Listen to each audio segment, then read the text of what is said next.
I will hack your mobile phone. Guys ये line मैं नहीं कह रहा हूँ, ये आजकल के हैकर्स कहते हैं। और इतना ही नहीं, और जैसे जैसे सभी के हाथ में स्मार्टफोन आया है तो हैक होने की संभावना भी उतनी ज्यादा बढ़ गई है। अब आपको पता है कि इस कोविड क्राइसिस के बीच सारे स्कूल्स कॉलेजेस बंद हैं, तो इसके वजह से जो छोटे छोटे बच्चे हैं उनके हाथ में भी हमें मोबाइल फोन दिख जाता है। सो गाइस आज की इस वीडियो में हम यही जानिए कि आखिर हैकर्स आपका मोबाइल फोन कैसे हैक करते हैं और आप इससे कैसे बच सकते हो। सो आप अपनी प्राइवेसी को अगर बचाना चाहते हो तो ये वीडियो जरूर देखिएगा।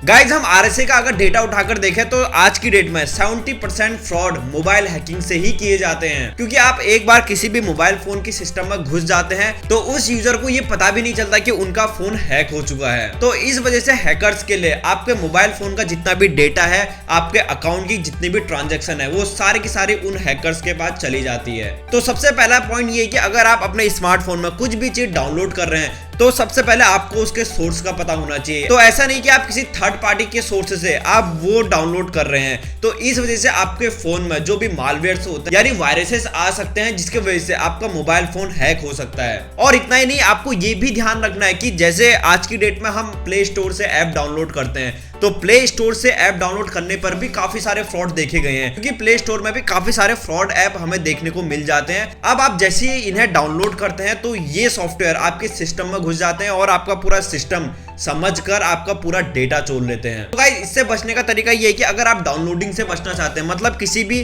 डाउनलोड सोर्स से अगर आप बचना चाहते हैं, तो पहले ये पता करिए कि जिस सोर्स से मैं ये डाउनलोड कर रहा हूँ क्या ये सिक्योर है या नहीं। और अगर आप किसी भी टाइप का ऐप या फिर प्ले स्टोर से डाउनलोड कर रहे हो या फिर गूगल से डाउनलोड कर रहे हो, तो आपको सबसे पहले उसके रिव्यूज पढ़ने हैं, उसकी रेटिंग्स आप पढ़ सकते हैं और उस पर्टिकुलर ऐप के बारे में ढंग से इंफॉर्मेशन ले लीजिए, क्योंकि आज की डेट में इतने सारे ऐप है कि हर ऐप के बारे में बताना तो पॉसिबल होता नहीं है। तो आपको अपनी सिक्योरिटी खुद के हाथ में रखनी है और आपको थोड़ा जागरूक बनना है। तो गाइज आपको अपना होमवर्क खुद ही करना है। जी हाँ गाइज, आपको सारे ऐप्स के बारे में रिसर्च करके ही उसे डाउनलोड करना है।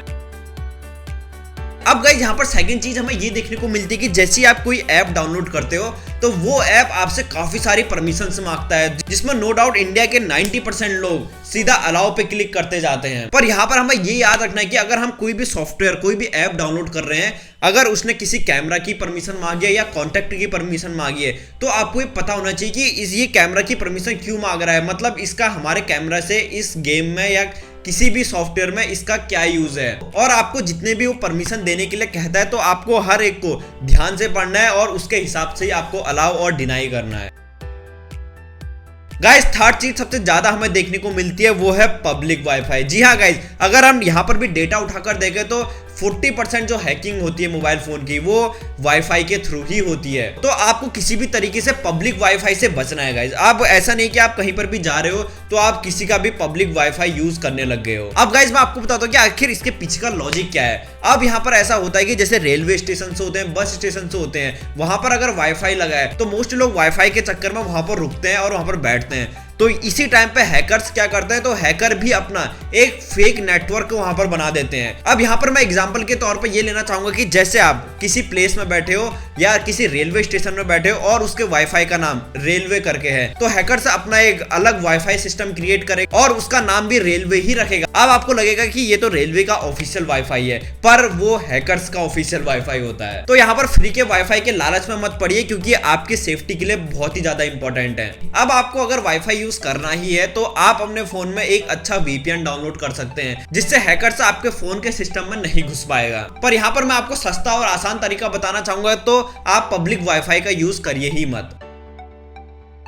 अब गाइस हमारा मोबाइल फोन सिर्फ हमारी गलती से ही नहीं, हमारी बेवकूफी की वजह से भी कभी कभी हैक हो जाता है। अब जैसे यहाँ पर कभी कभी मोबाइल चोरी हो जाता है जिसके बारे में हमें पता भी नहीं चलता है, तो इस चीज से बचने के लिए भी मैं एक सॉल्यूशन लेके आऊँ। तो आज की डेट में हर फोन के पास अपना एक ऐसा सॉफ्टवेयर होता है जिसका नाम होता है फाइंड माई डिवाइस। तो आपको अपने फोन में भी फाइंड माई डिवाइस का ऑप्शन मिल जाएगा, या किसी और नेम से भी ये हो सकता है, जिससे आप अपनी लोकेशन, अपने फोन की लोकेशन आसानी से ट्रैक कर सकते हैं। तो आपको ये फाइंड माई लोकेशन वाली सेटिंग हमेशा ऑन रखनी है, क्योंकि अगर कभी ऐसा होता है कि अगर आपका फोन चोरी हो जाता है, अगर आपने उसमें कितने भी सारे पासवर्ड लगाए हैं, तो उनको तोड़ना किसी हैकर्स के लिए कोई बड़ी बात नहीं है। क्योंकि आप ही सोचिए, अगर कोई चोर आपका मोबाइल फोन चोर रहा है तो उसको भी ये बात पता है कि आजकल सारे के सारे फोन में बायोमेट्रिक सिक्योरिटी तो होती ही है, तो उसको ये भी पता है कि आखिर बायोमेट्रिक सिक्योरिटी को तोड़ा कैसे जाता है, तभी तो इसीलिए वो मोबाइल को चोरी कर रहा है। तो इस चीज से बचने के लिए आपको फाइंड माई लोकेशन वाली सेटिंग हमेशा ऑन रखनी है, जिसकी वजह से कभी चोरी होने पर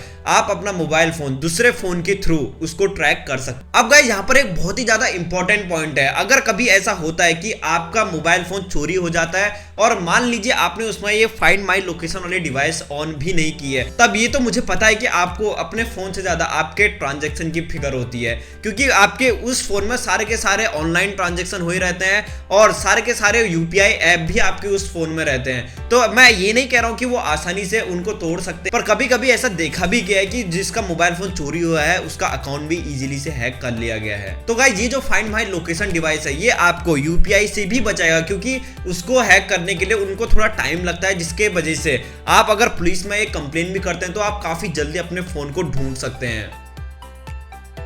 अब गाइज, अगला जो फैक्ट है वो है यूपीआई फ्रॉड। अब गाइज, आपको अपने फोन से ज्यादा आपके ट्रांजैक्शन की, आपको अपने अकाउंट की फिक्र होती है। अब आपको अपने मोबाइल फोन को हैक करने से तो बचाना ही है, साथ ही साथ उसमें यूपीआई ऐप के थ्रू भी काफी ज्यादा फ्रॉड होने को मिलता है, क्योंकि आपको कभी भी अचानक से ये मैसेज आ सकता है कि आपके अकाउंट में 10,000 या 50,000 इतने रुपए क्रेडिट कर दिए गए हैं। तब आप वहां पर उस सिचुएशन में जल्दीबाजी में उसके नीचे लिंक रहता है, तब आप उसमें क्लिक कर देते हो और जैसे आप उस लिंक में क्लिक करते हो and your game is over. जी हाँ गाइज, आपका मोबाइल फोन हैक हो जाता है। तो गाइज, यहाँ पर जो सबसे इंपॉर्टेंट है वो है आपका पेशेंस। जी हाँ गाइज, आपको बहुत ही पेशेंस रखना है उस टाइम पे। गाइज, मेरे साथ भी ऑनलाइन फ्रॉड हो चुका है, जिस पर मैंने एक डिटेल वीडियो बनाई है आखिर कैसे यूपीआई फ्रॉड परफॉर्म किए जाते हैं और मेरे साथ कैसे ऑनलाइन फ्रॉड हुआ था। सो इस वीडियो का लिंक मैं आई बटन और डिस्क्रिप्शन दोनों में दे दूंगा। सो अगर आप अपने यूपीआई फ्रॉड से बचना चाहते हैं तो मैं ये आपको स्ट्रांगली ये रिकमेंड करूंगा कि आप ये वीडियो जरूर देखिएगा।